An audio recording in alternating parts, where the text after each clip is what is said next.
They say never mix personal and professional. And I used to believe that. Until I saw my wife texting my biggest legal rival. It was a Thursday night. I was in my home office, reviewing depositions from a malpractice case. The kind of stuff that makes other people yawn. But to me, it's art. Strategy, timing, leverage. I live for this. Kate, my wife, was in the living room. I walked out to grab a glass of water and noticed her phone buzz on the kitchen island. Nothing unusual. But the name on the screen? Mark Laird. I froze. Mark and I had crossed swords in court more times than I could count. Smart. Slick. Plays dirty when no one's looking. And now his name was lighting up my wife's phone like a neon warning sign. At first, I thought it was legal. Maybe she was asking him about some charity work. Maybe one of her events needed permits or press. But then I opened the thread. Yeah, I know. Don't touch your spouse's phone. But trust me, in that moment, my gut overruled my ethics. The messages weren't about charity, or work, or anything professional. They were about a hotel last week. About a night that felt like escape. About how she couldn't wait to see him again. I stood there for a long time, phone in hand, heart in free fall. I wasn't angry. Not yet. Just cold. Like my blood decided to shut the doors and keep circulating without me. And then I put the phone back, walked back to my office, and sat down. Didn't say a word. Didn't break anything. Didn't confront her. Because I had a better idea. I'm a lawyer. A damn good one. And if she wanted to play dirty? She had no idea who she was married to. The next morning, I got up like nothing happened. Made coffee. Read the news. Kissed her on the forehead before she left for work. You know what's wild? She smiled like always. Like she hadn't just spent the night texting the man I go to war with in court. That told me everything I needed to know. She wasn't just cheating. She was comfortable. Which meant it had been going on for a while. I started small. Didn't hire a PI, not yet. Didn't plant bugs or tail her around town. I just watched her routines, watched her phone habits, watched the way she talked to me when she was tired or had to stay late. And while I watched her, I started building something. I knew Mark had a new case coming in, a corporate fraud mess with some political ties. Big, messy, public. I called in a favor. Got one of my juniors to sit in on the filings. Quietly. Then I had a plan. I draft a fake lead. A whistleblower complaint with just enough substance to feel real. An anonymous informant. Hidden assets. Internal memos. All pointing to a bogus company I'd create on paper. Shell entity. Real enough to be believable. False enough to trace every leak. I made sure the complaint would get to Kate. Not directly.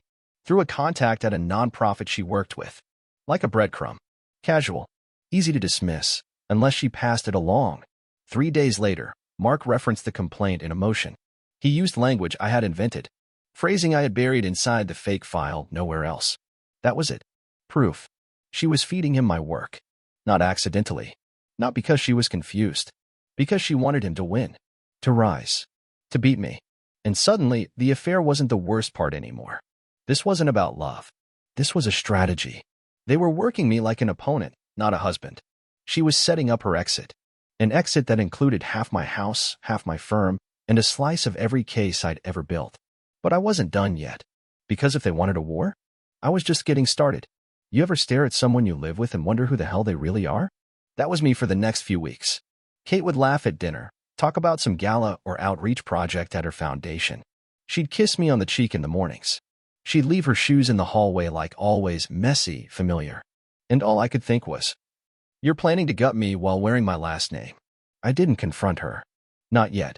Because if she was going to treat me like a mark, I was going to treat this like a case. And I don't lose cases. The next step was containment. I couldn't let this spiral into something public, not yet. My reputation was half my currency. If she was planning to leave and take half, she needed to think I was still blind long enough for me to prepare. I spoke to my firm's internal counsel. Told them I was reviewing our succession protocols and wanted some quiet updates to partnership contracts. No one questioned it. Why would they? I built the place from the ground up. Then I spoke to a financial analyst. Quietly. An old friend from law school. Told him I needed a full audit of every shared asset. Every investment. Every personal and joint account. Again, no red flags. No questions. Just efficiency. Behind the scenes, I was sealing every crack she might slip through. But that wasn't enough. She wasn't just planning to take what was mine. She was handing my playbook to the one guy in the city I'd never trust with it. Mark Laird. So I started baiting him. I leaked half-truths. Filed motions with holes, just enough to tempt someone to overplay their hand. And sure enough, he took the bait. He filed early motions, cited precedent that didn't apply, tried to challenge my standing on issues I knew he had no grounds for. The judge wasn't impressed. Strike one. Then I filed a sealed addendum in another case, something only someone with inside access to my private drafts would know existed. 3 days later, Laird mentioned the exact clause in a completely unrelated deposition. Strike two. Meanwhile, Kate started getting bolder. She'd come home later. More tired. Less attentive. I found a burner phone in her gym bag, hidden in a side pocket behind a pack of gum. I didn't touch it. Just took a photo and left it. Let her think she was still in the shadows. Because the more bold she got, the more reckless she'd become. And I needed her reckless. Then came the day I knew the trap was working. Kate told me, very casually, that she'd been talking to someone about protecting herself. Said it like it was a joke. You know, just in case anything ever happened to us. She smiled. Took a sip of wine. And I smiled back. Of course, I said. Smart of you.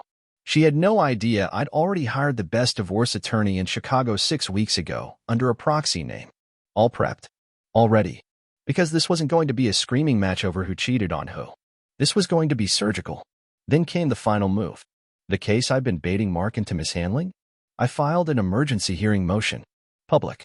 On record. And attached a sealed exhibit. Inside the exhibit was a curated, timestamped timeline. Text messages. Financial transfers. Metadata logs from that burner phone she thought I didn't know about. Statements from the whistleblower who, shocker, never actually existed. All signed, sealed, and submitted 48 hours before the hearing. The day of the hearing, I walked into court like I always do. Tailored suit. Case folder under my arm. But this time, my hands weren't shaking. I wasn't fighting to win. I already had. Mark sat across from me, grinning like usual. Kate was there too, sitting in the gallery. I hadn't told her I'd be in court that day. Hadn't told her what case was up. She showed up because Mark told her to. He thought it would be fun. What he didn't know was that I had filed to unseal the exhibit the moment the hearing began. The moment it did, that room got real quiet. The judge read the first page and looked up. Mr. Holloway, are you alleging misconduct by opposing counsel? No, Your Honor, I said calmly.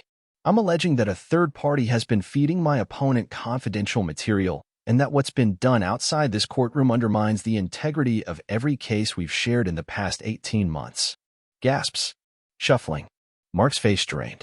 Kate? Kate looked like she'd seen a ghost. Because she had. She saw the version of me she forgot existed. The one who doesn't shout, doesn't cry, doesn't beg, just wins. When the judge ordered the exhibit unsealed, it was like someone yanked the curtain off a crime scene in broad daylight. Mark tried to object, voice cracking, suddenly not so charming, but it was too late. You can't unring a bell. The clerk passed copies to the bench. The court reporter adjusted her glasses, and the room settled into this taut, vibrating silence. Everyone wanted to know how deep it went. I stayed calm, didn't flinch, didn't blink. Just sat there while the judge flipped pages, emails, message logs, calendar overlaps, burner phone call records, timestamps. Every piece carefully curated.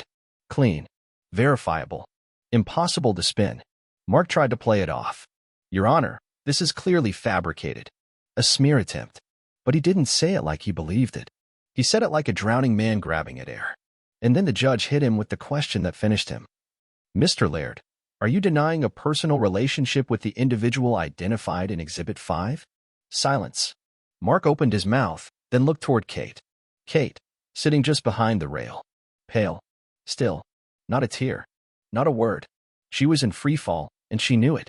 And in that second, that breath of hesitation, Mark sealed his own fate. The judge wrote something down, leaned back, and said, "This court will review the matter further. In the meantime, I am suspending all active motions on this docket and issuing a hold pending ethical review." Translation? Game over. After the hearing, the hallway outside the courtroom exploded. Reporters. Clerks. Associates whispering like high school students after a scandal. But I didn't stop. Didn't wait for congratulations or outrage. Just walked past them like I was late for lunch. Mark followed me. Of course he did. David, he snapped.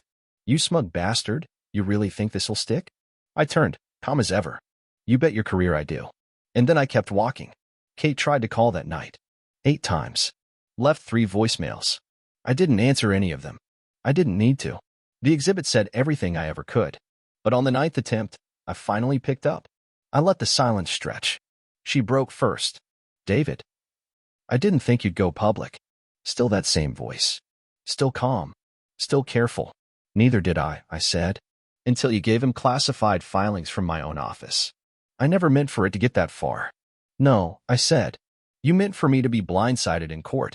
You just didn't think I'd be better at this than both of you combined. She tried crying then. I listened.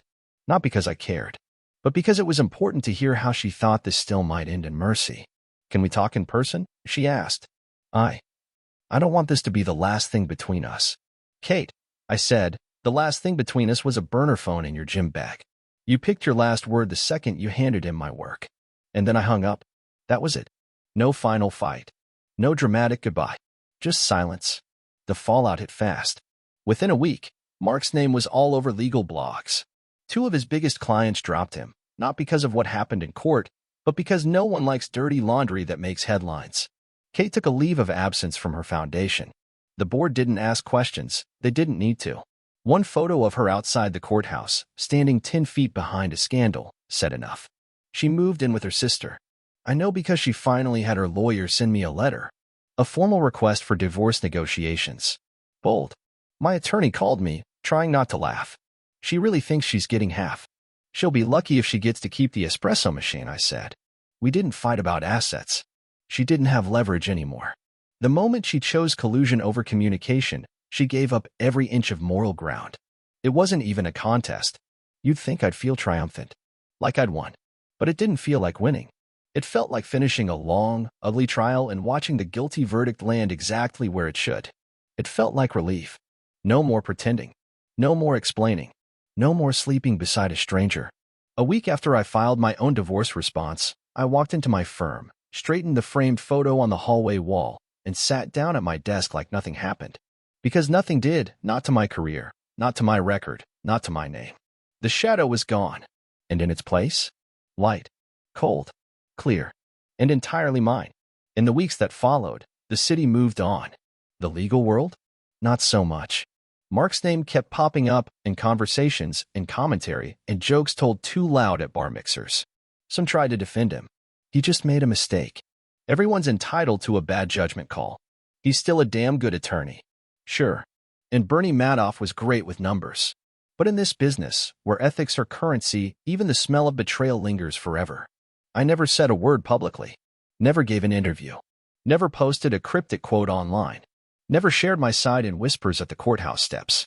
Because I didn't need to. The truth didn't need me to speak on its behalf anymore. It had already spoken loud enough, on record, in front of a judge, sealed into the transcripts of a case that would be studied by junior partners for years. And Kate? Kate disappeared from most social circles faster than I expected. It wasn't that people were cruel. They just didn't know what to say.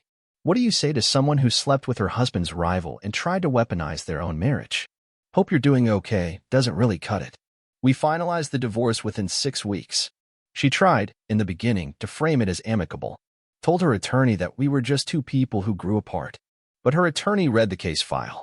And he knew better than to test mine. In the end, she walked with a quiet settlement and a non-disclosure clause thick enough to choke on.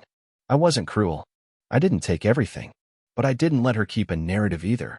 Not one lie. Not one page. Not one corner to hide in.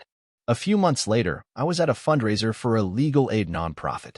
It was the kind of event Kate used to drag me to suits, wine, fake small talk over mini crab cakes. An older colleague came up and clinked his glass against mine. You know, he said, you handled that whole thing like a surgeon. I just nodded. Didn't smile. Didn't joke. Because what was there to celebrate? I didn't win anything. I just survived what someone else tried to bury me in. And stayed standing. What people forget is that betrayal doesn't always show up with fireworks. Sometimes it arrives wearing the same perfume, using the same toothbrush, smiling across from you at breakfast. Sometimes it learns your routines just to use them against you. And when it finally shows its face, the person looking back at you isn't someone you hate. It's someone you don't recognize at all. That's what makes it hurt. Not the breaking. The realizing it was broken long before you saw the cracks. People ask me now if I'm bitter. No. I'm careful. I'm sharper. And I don't lose sleep wondering where it went wrong. Because I don't need to go backwards to understand what saved me. I know what did. Patience. Precision. Discipline. Not rage. Not revenge. Just truth. Sometimes, I still think about that night, the moment I saw Mark's name on her phone. The version of me that existed 5 seconds before that? He died in that kitchen. But what came after? Was something better. Not harder. Not colder. Just clearer. I should have known it wouldn't be over. People like Kate don't just walk away. They pivot. She didn't call.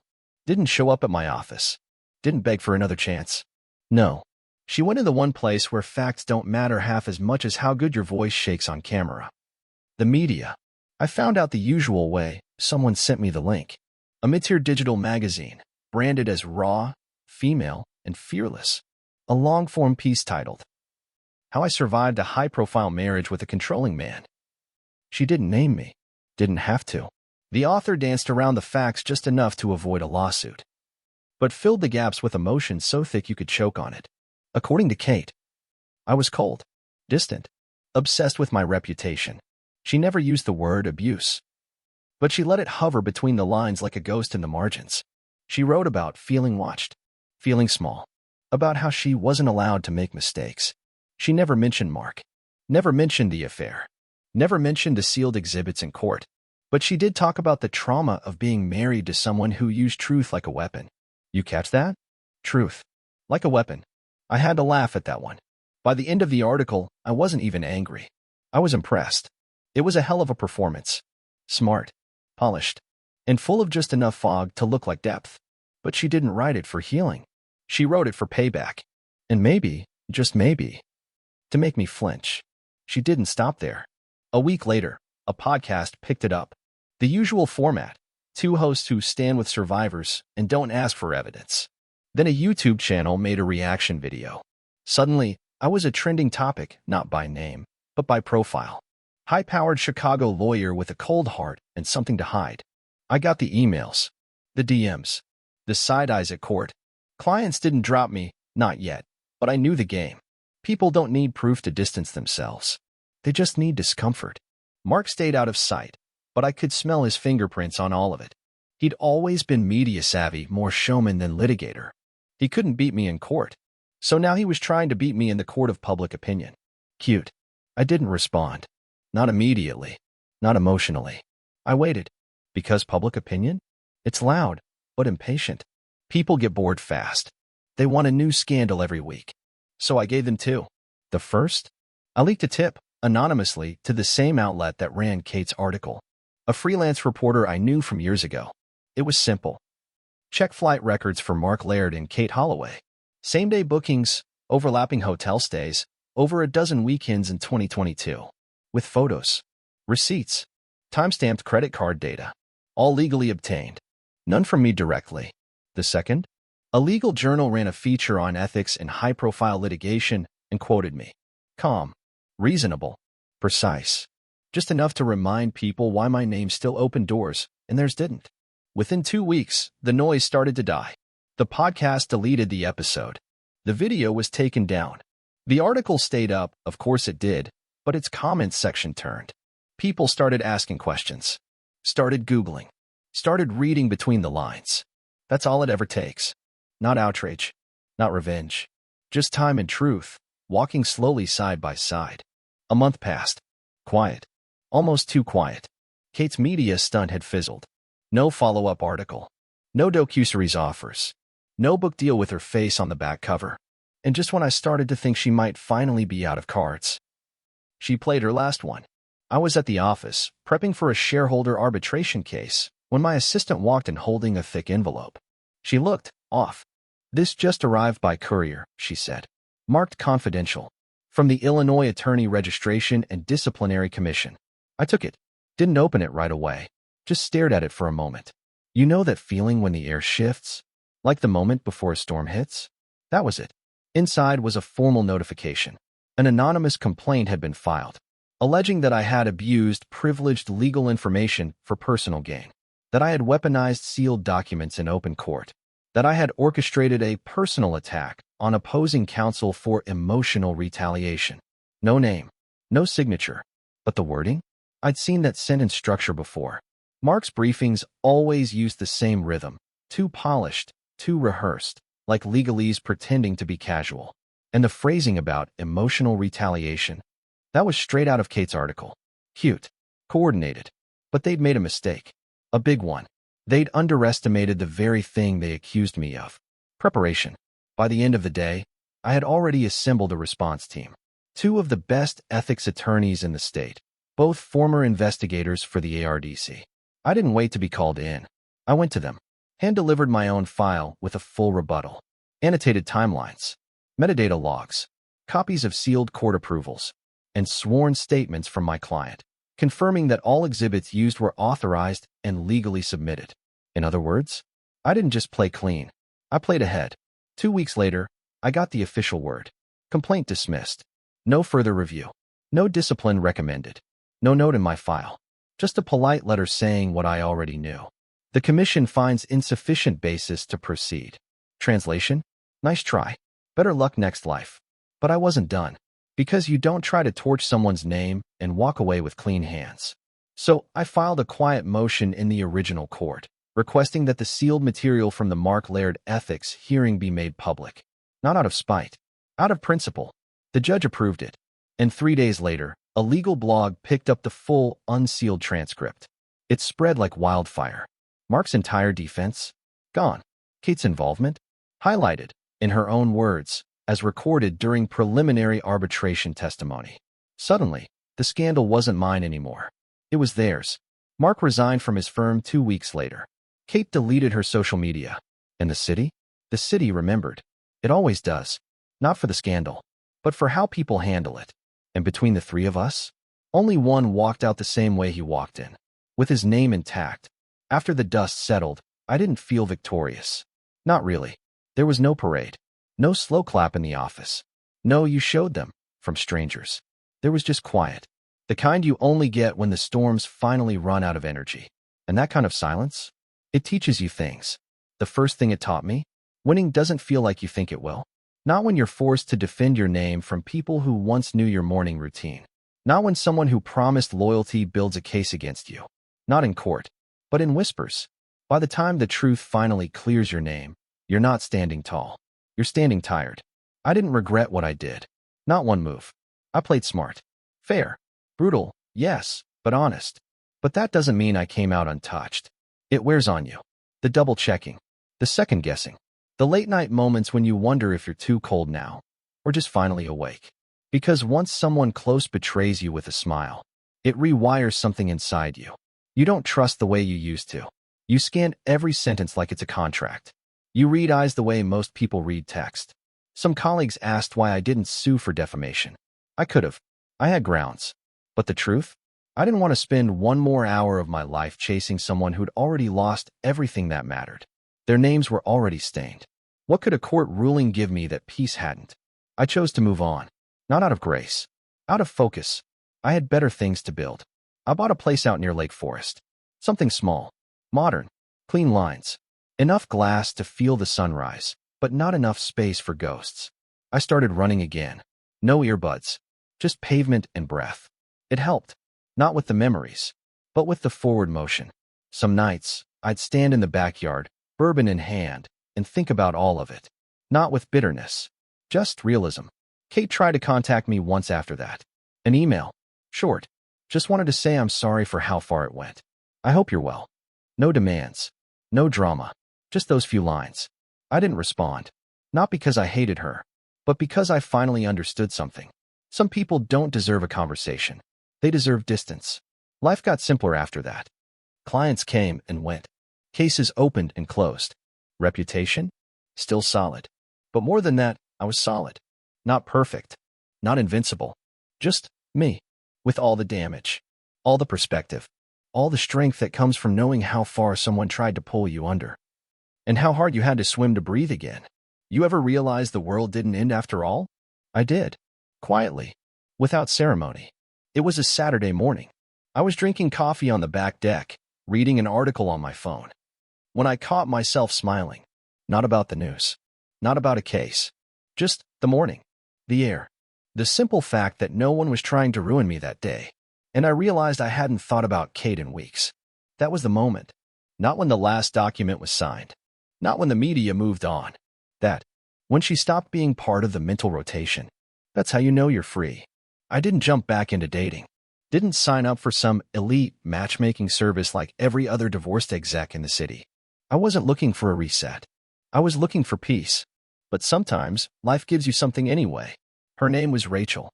She was a consultant for nonprofit boards, smart, sharp, not impressed by resumes or reputations. We met at a business brunch I almost skipped. She didn't know who I was, at least not at first. And when she found out, she didn't ask about the scandal, didn't bring up Kate's article, didn't pretend to sympathize. She just said, "So you've seen what people are really capable of. That must make you hard to lie to." And for the first time in years, I laughed for real. We didn't rush anything. Dinner here, coffee there, conversations that didn't feel like sparring matches. She never pried, never poked at the scars. She just made space and let me decide what to carry into it. That's rare. And when you've been dragged through the kind of fire I had, you learn to spot the difference between genuine and scripted in about 5 seconds. Rachel was real. That didn't mean I handed her the keys to my walls. But for the first time in a long time, I cracked a window. My friends noticed. Kevin, my longtime partner, joked about it over lunch. "So this the chapter where you turned soft?" I smirked. "No, just quieter." He nodded. "That's more dangerous." I still had cases. Still built strategies like puzzles. Still fought like hell when it mattered. But I didn't live in the courtroom anymore. I started carving out weekends. Real ones. No briefs. No red lines. Just silence. Music. Maybe a walk by the lake. I stopped treating peace like something I had to earn. Started treating it like something I was allowed to have. Sometimes, Rachel and I would talk about the idea of trust. She didn't push. But one night, over dinner, she asked, "Would you ever do it again? Marriage?" I looked at her and said the most honest thing I could. "I'd never do it like last time." She nodded once. That was enough. I used to think closure came with a bang, with a final confrontation, a courtroom victory, an apology, maybe even a breakdown scene where the villain admits everything and begs forgiveness. But that's TV. Real life? Closure shows up in the little things. Like brushing your teeth at night and realizing you didn't replay that one fight in your head. Like hearing their name and feeling nothing. Like waking up on a Sunday with nowhere to be and no one secretly plotting behind your back. I didn't rebuild my life. I built a different one. I stopped chasing the version of me that used to exist. The one who needed to be the best, the cleanest, the most respected at all costs. Turns out, you can still win cases and also be human. You can still fight hard and also sleep well.